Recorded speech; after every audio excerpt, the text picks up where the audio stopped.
New England. Well, upper state New York, over in the Adirondacks. A little bit of a status update.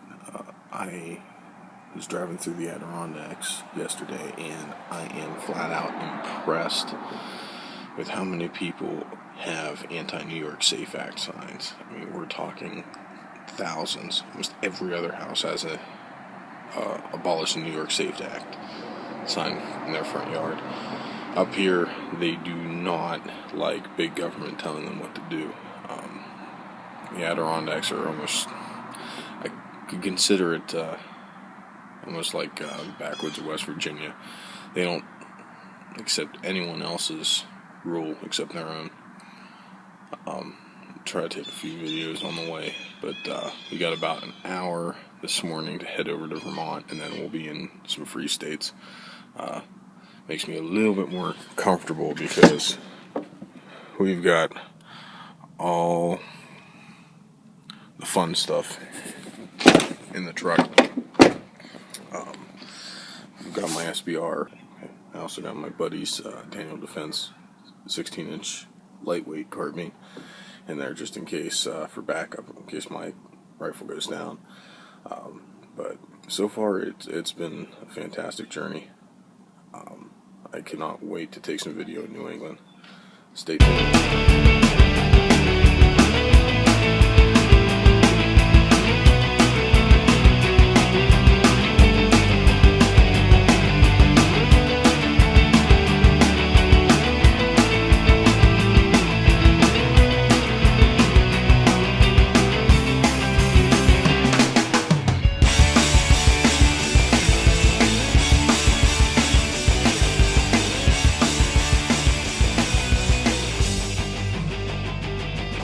Hey guys, Cred Big Rig here.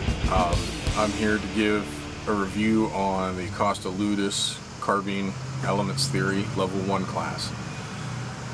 First, I want to start off by saying this is not a beginner class. Alright? It would do you and everyone else in the class a huge favor if you were to take a one-day familiarization course where 1 or 2 days you go through 400 to 600 rounds out of these rifles. You really need to know what you're doing to get the most out of this class. I've been shooting ARs for years. Most of the other guys have too. However, we've found very quickly in this class our shortcomings. Day 1, Chris met us. Very jovial guy. Very, very humble guy too. He jokes around a lot, and that's, I do believe, to me personally, his way of breaking the ice a little bit, because this is a very, very serious class to be taking. And if you're running full bore, super serious, 100% of the time, you're going to burn out very, very quickly. So every once in a while, he likes to invoke some humor a little bit to break things up. Day 1, he went over for almost 2 hours basic firearms safety laws, which are: number 1, all firearms are always loaded. Number 2, never let your bore pass anything that you are not willing to intentionally destroy. Number 3, keep your finger off the trigger on the side of the frame and your safety on until your sights are up on target and you have the intent to fire. Now that one, when everyone was trying to say it out loud all together, it was like the Pledge of Allegiance. It was just a clusterfuck. I think it's just because of how many words that a lot of us can remember at once and some of us can't remember. Number 4 is always remember your target's foreground and background. Once we learned those, we came on the proper placement of items on the rifle. For one, when it comes to an optic, you want it as far forward on the receiver as possible. Do not put it on the forearm. That's because these forearms will eventually loosen up on you. No matter how good the design is, every part on this firearm is going to fail. Proper placement of where your hand should be, proper placement of your weapon lights. Some The weapon lights were relatively old, so they didn't have the mounting features that they have nowadays. And we'll go into that too. Just remember that everything, no matter how good the quality of parts you buy, is going to fail on you, and that kicked me in the ass. Which is why you always want to make sure you have a backup weapon system. This is actually my buddy's Daniel defense rifle. He was very gracious to let me borrow it. Some key features in class that I want to go over with you is when it comes to zeroing, and most good instructors have you zero off a bag or on the ground because that's the way you're going to be shooting it in real life. I would behoove you to buy a few of these 10-round PMags, and there's a very good reason for that. When you insert a 10-round PMag, you can get so close to a bag support-wise compared to a 30-round magazine that it really helps stabilize the rifle. Now, that being said, we'll go into some of the course curriculum. I'm not going to be giving you everything because, quite frankly, it's Chris's curriculum. I'm not going to steal anything from him, nor am I going to give you anything that I saw in class that is unique to his class compared to others. I think it's in poor taste, and quite frankly, I like Chris as a person. He's a fantastic guy. So, without further ado, I'll go over some of the basic stuff that you'd see in a normal carbine course. Number one was weapon zero. Even though I had a zero on my rifle, in fact, that was the first thing I thought was, you know what, I'm going to be professional about this. 2 weeks before the class, I went out and I zeroed my rifle. However, due to an email that I got literally a day or two afterwards, it said no 60 grain, 62 grain green tip ammo, which that's all I had. So I had to rush and buy 2,000 rounds of Federal 5.56, even though I have probably close to 3,000 or 4,000 rounds of penetrator rounds.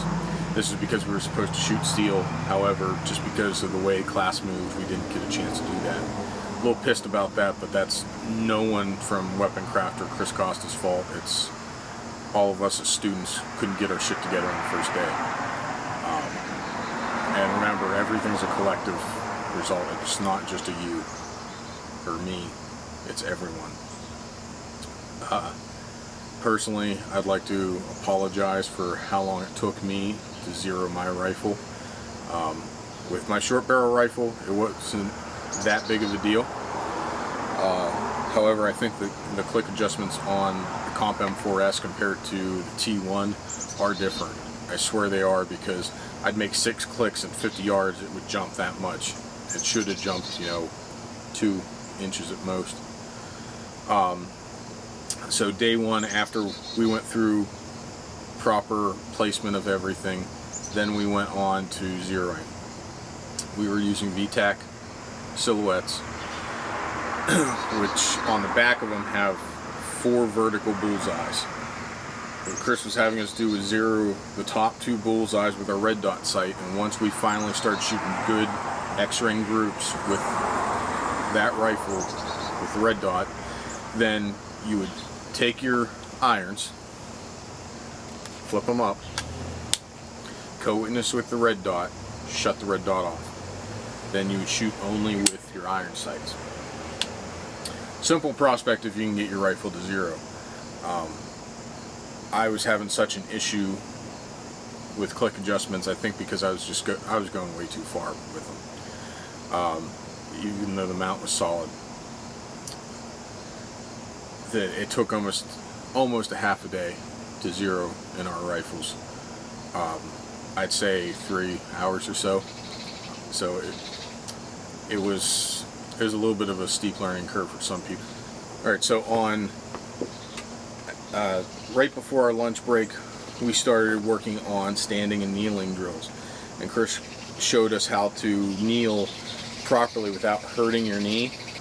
Unfortunately, with how big of a guy I am and the fact that I had a lane that had concrete right next to me, I was putting the side of my knee on this concrete the entire time. So first day, good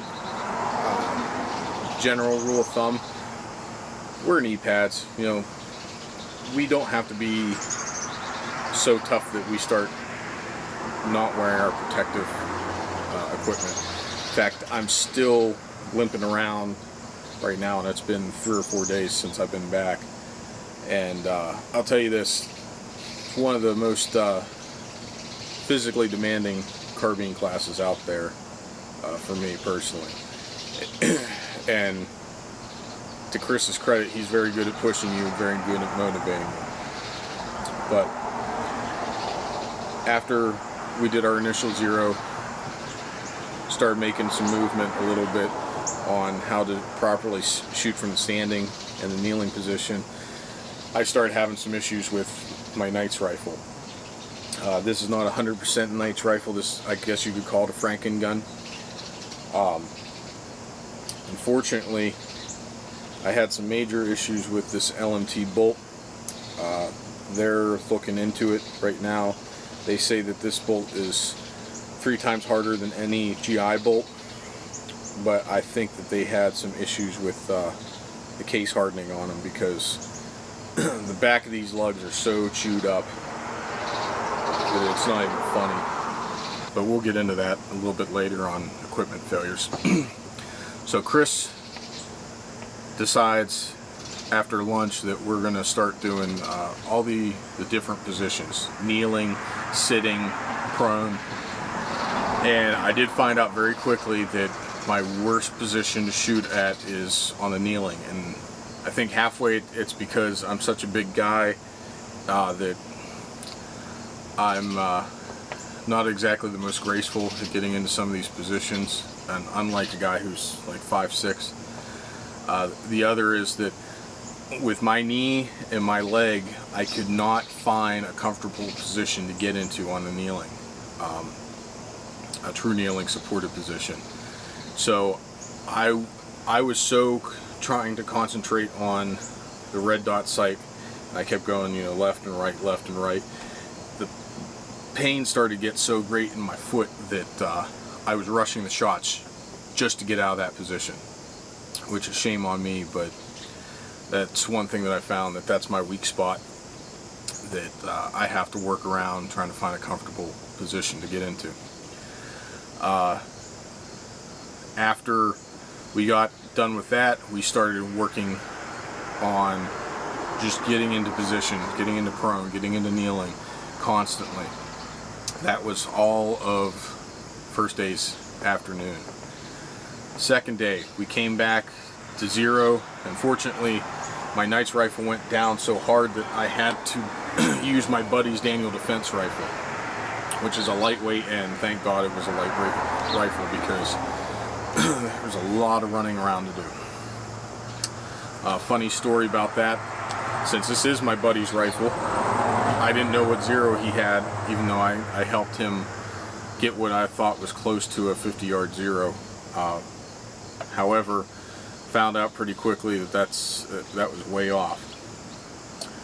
I had engaged the top 2 targets with 5 rounds each with the red dot sight like he asked me to. Then I engaged with my irons after I co-witnessed it on the 3rd target down. Well, what I had found was when we went down range for the first time, top target had a super tight group, well, super tight for single stage trigger and a 2 MOA red dot, about that tight on the X-ring. Second target down had a group about this big. It was all in the black, but me shooting the gun long enough, I knew that those were my iron sights, because I'm pretty bad at irons, just because I cannot focus on that front sight very tightly because of the stigmatism in my eye. So I knew that was my irons, even though I was aiming at the circle below it. It happened to be almost a foot high. So I made my corrections on my red dot, what I thought was my corrections. However, me being the dipshit that I am, and, well, dyslexic, up I thought was talking about the red dot moving, not the group, which meant I moved the group even further up.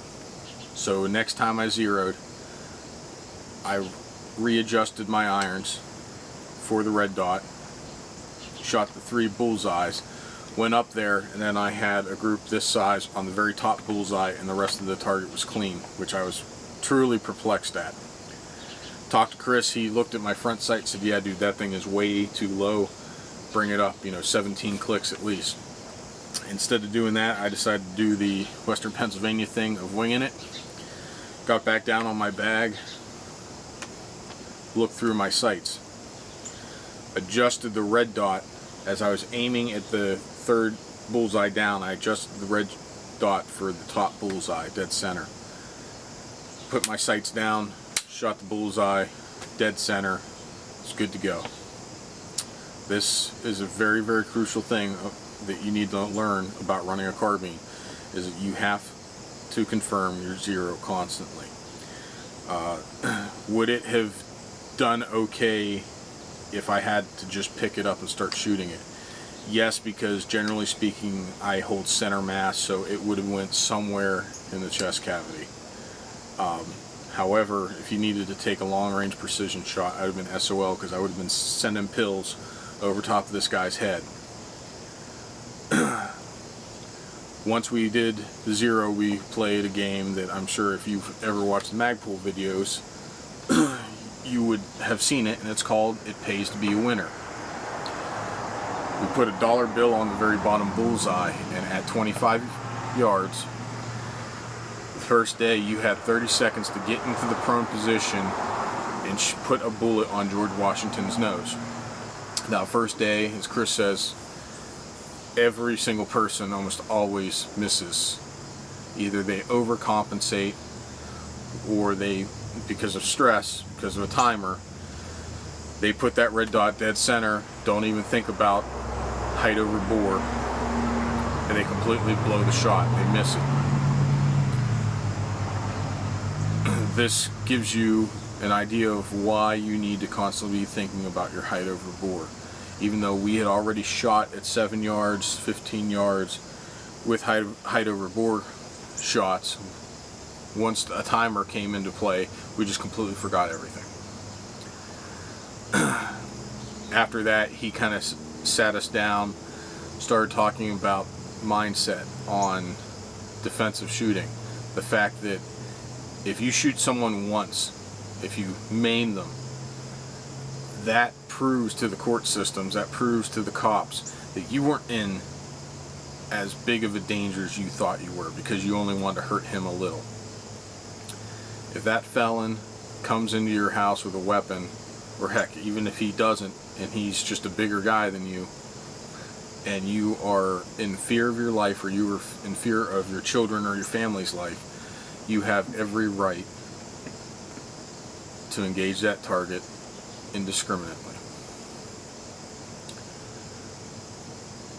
This kind of put a serious tone to the rest of the class, although he tried to lighten it up here and there with some pretty funny stories, which I won't go into because these were some personal stories from his military past, and I don't really want to share them. It's professional courtesy. So after we started confirming our zero again on day 2, and this is because the guns start wearing in, you start wearing in, because once you put 500 or 600 rounds down in a single day, you do get more accurate. Then we started working on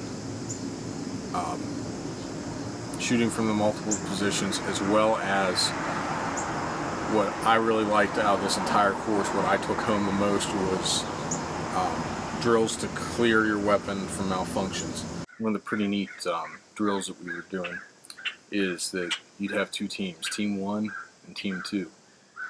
Team 1 would go down at the 50-yard line, while Team 2 would take Team 1's rifle and induce a malfunction. They put it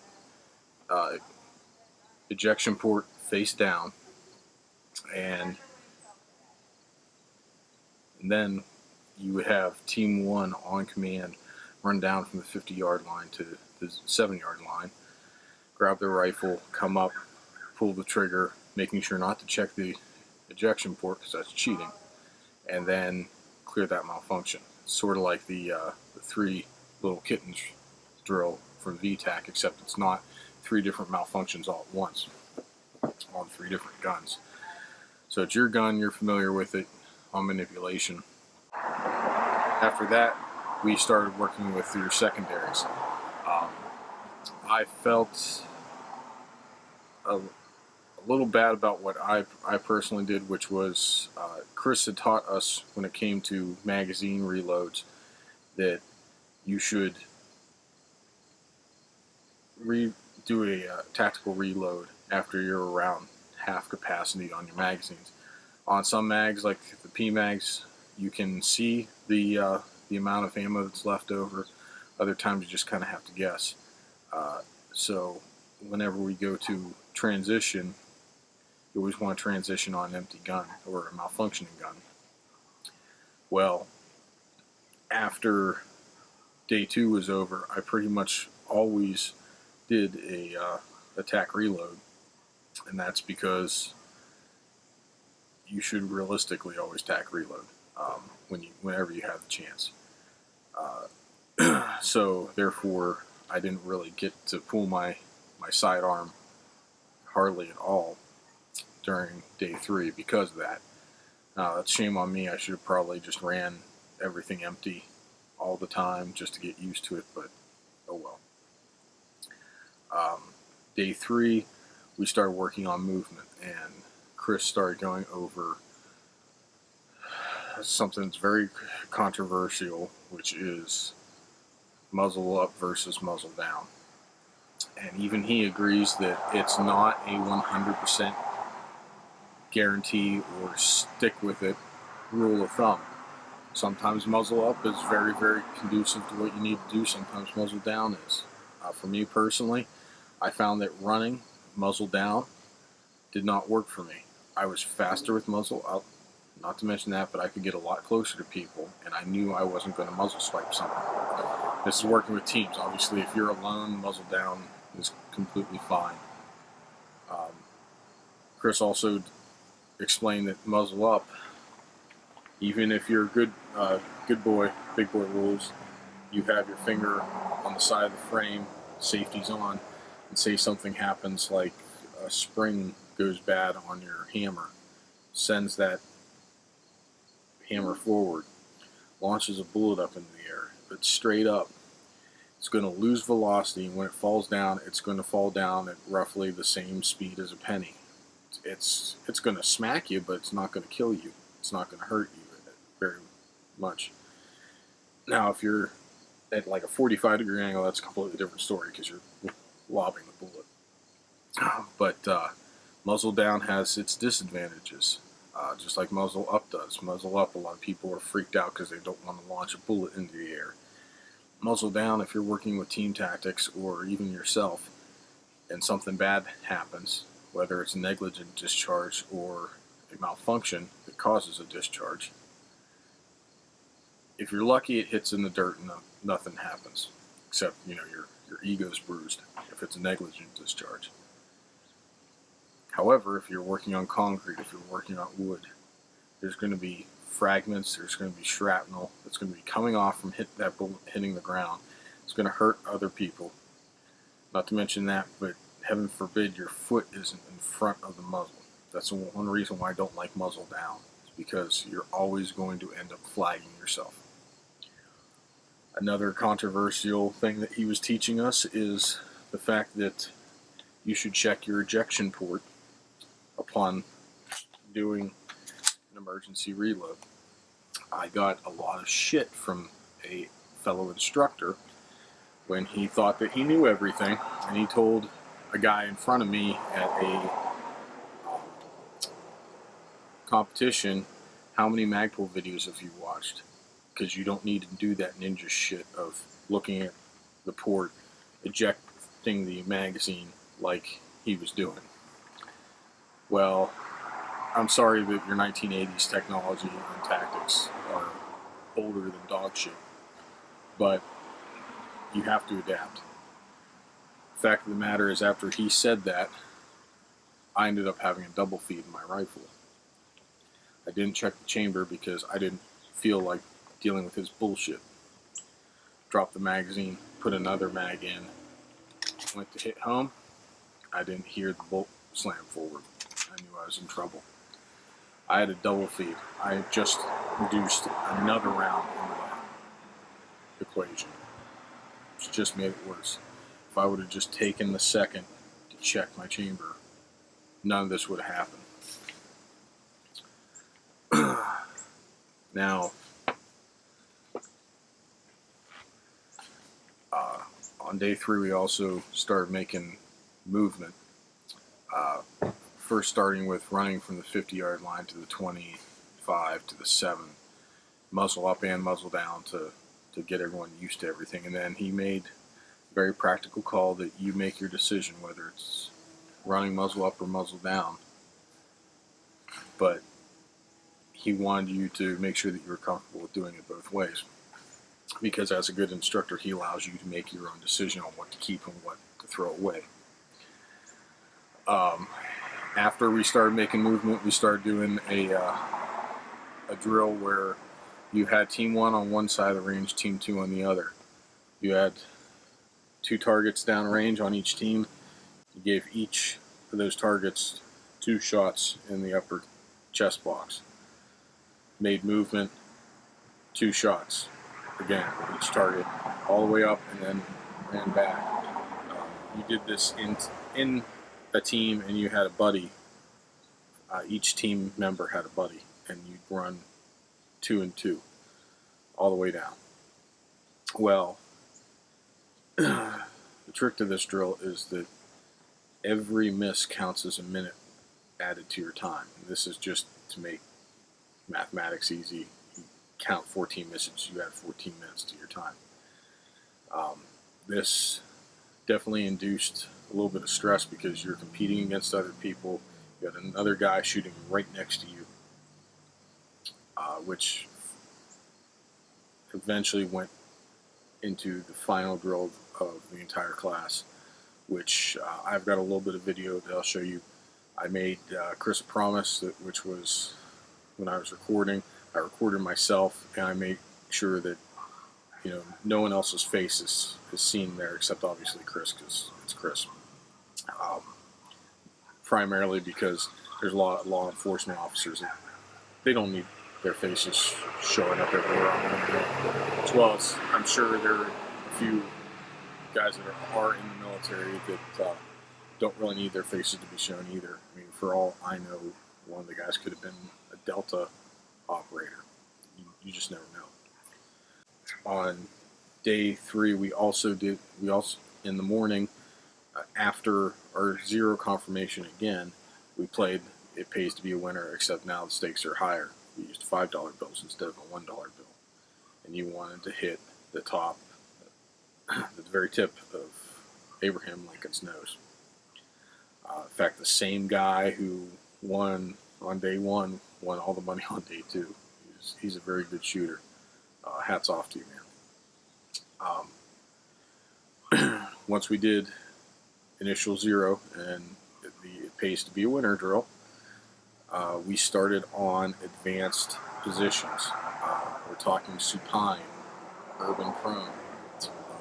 There's very, very practical applications to these that people don't think of.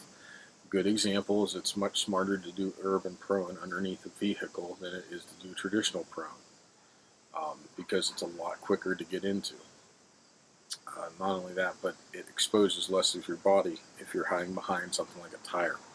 We didn't, unfortunately, get to practice actually shooting underneath vehicles. That's in a completely different course, but hopefully I'll get some video of that too at some point in time, because I plan on taking a lot of his classes.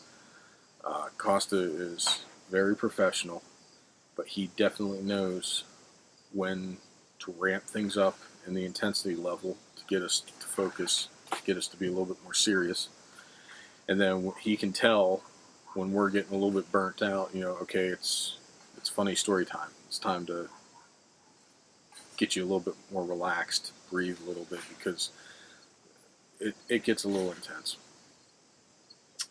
One thing that I give Costa credit for is he can definitely tell if some people are kind of hurting a little bit in some of these positions, he came up to me and he said, "Hey, if you can't go prone all the time, don't go prone." He said, "I'd rather you pop 4 shots into a target standing than hurt yourself by getting into a different position you can't do right now."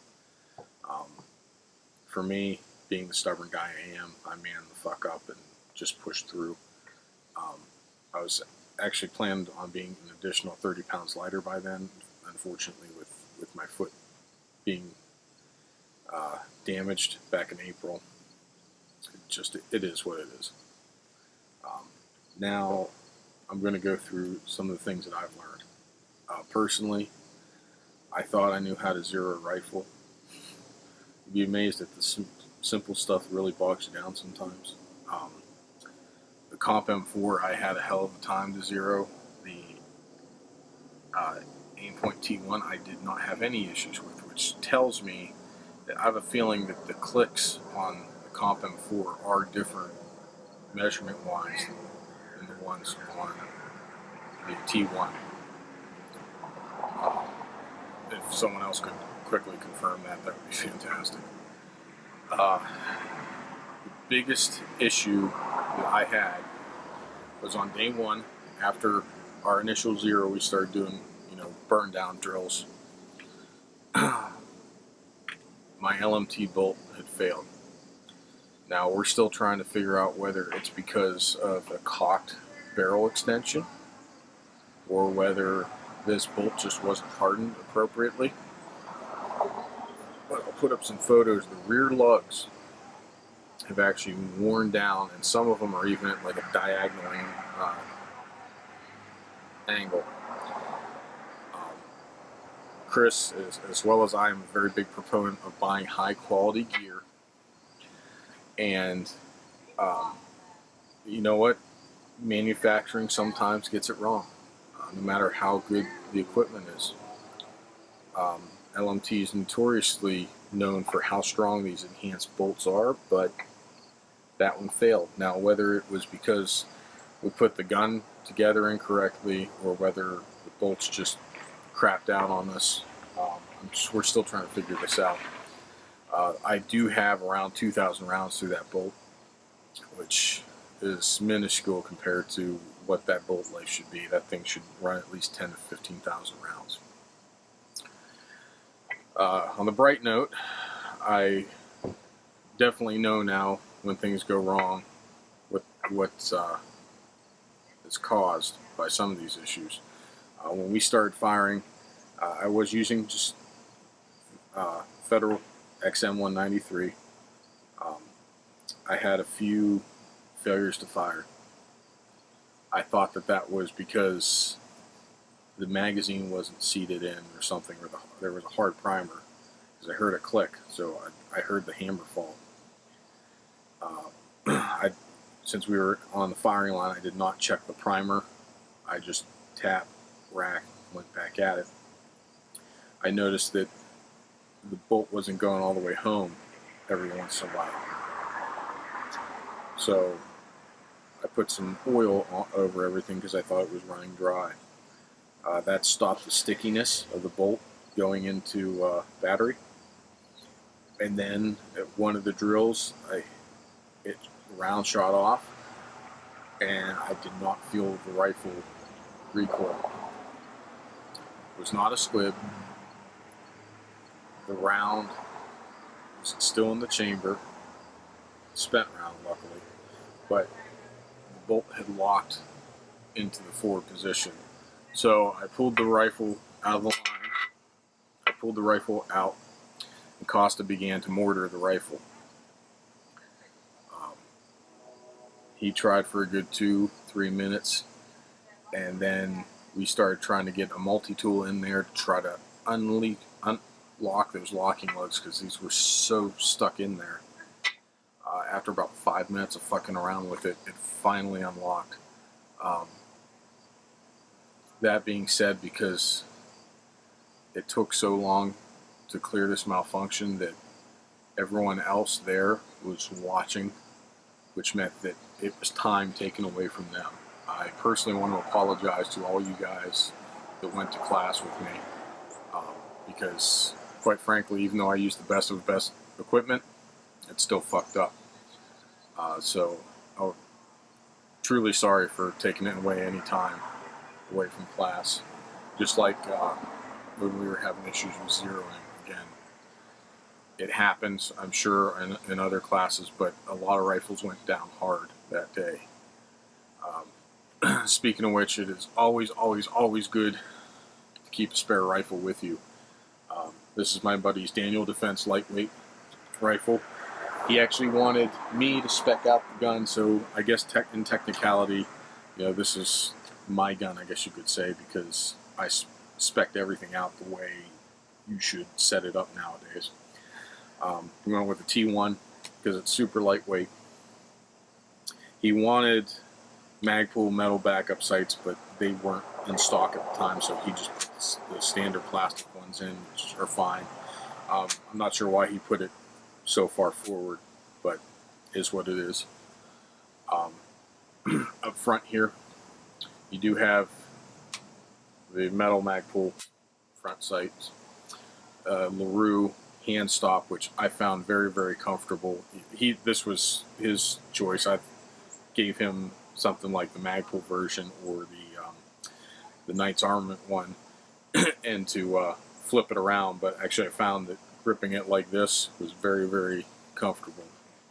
Up top here, we have a Haley Strategic Thorntail mount with the Enforce light, which is a really, really nice light, especially for the money if you don't want to spend it on a Surefire. I don't like that it's a plastic housing, but you know what? It keeps it lightweight, so I'm fine with it. The touchpad is very, very easy to manipulate, either hand, which is why I want him to get an angled Thorntail mount. The only complaint really is it actually emits a really high-pitched hum, and I'm not sure if it's just because of my hearing that I can hear it. Maybe I have hearing like a dog, but you can really hear it at night when everything's quiet. It has a nice bluish white beam to it. Doesn't have the same throw as a Surefire, but that's also why you're paying $300 for a Surefire. I actually gave him my old Knight's Armament buttstock, which is from LMT, because he really, really liked how that felt. And then the QD cup here was perfect for my sling mount, because all my gear and everything, I thought it would sling way too low, but with all the gear held out in front of my chest, it held about here, which is just perfect for me. A few things about class. Costa was giving me constant shit for running a full chest rig, but to my advantage, I had so many mags on me that I only had to load 2 or 3 mags every single time we went back to the bench. I did not have to load everything. In fact, he came up to me and he said, "Hey, do you even need to reload? I mean, you've got so many mags on you." It was my Gladiator chest rig from Tactical Assault Gear. Worked great. You have 6 on your chest and then 1 in the gun. He is absolutely right when it comes to the amount of ammo that you need. Think of it this way: if you put 5 rounds in each guy, and you had 4 magazines plus 1 in the gun, that's actually enough to smoke check 30 guys. Think about that. 4 plus 1 in the gun, 30 guys. If you're engaging 30 guys and you are on your own, you are in more shit than you could possibly worry about. All right, you are so up Shit Creek River that you are just SOL. That being said, having the 6 mags was very conducive and not worrying nearly as much about, okay, round count, make sure I don't run out at the end of this firing stage.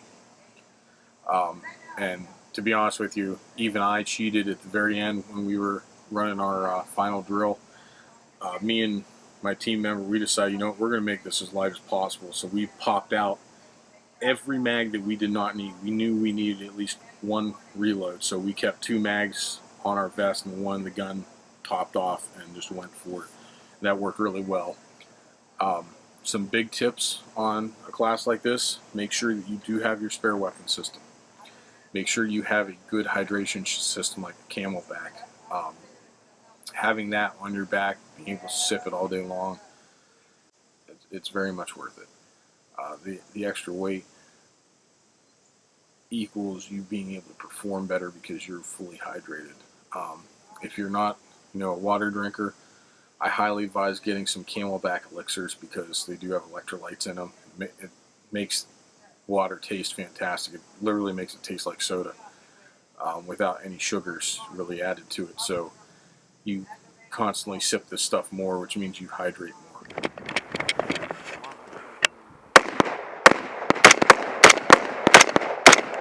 Move.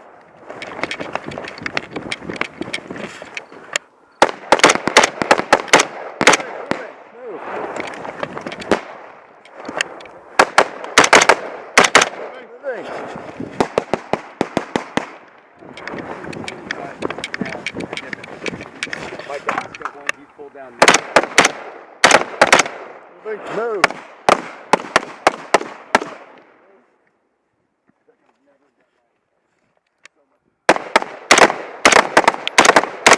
Move.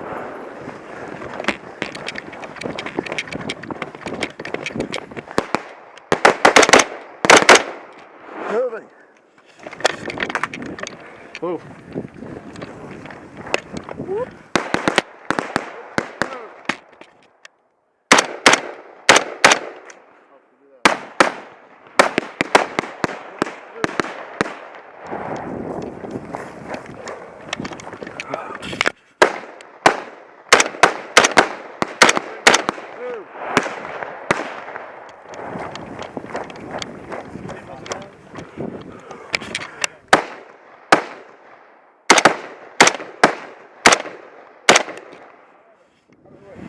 I usually do it there. I'm not trying to set it. I'm ready. I'm ready.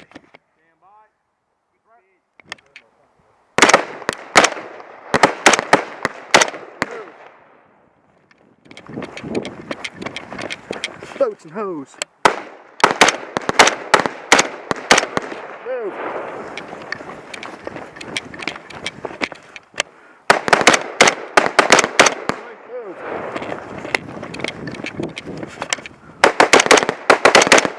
Move. I'll find those as we go back. And then that way I just hand them the Moving. Move. There you go.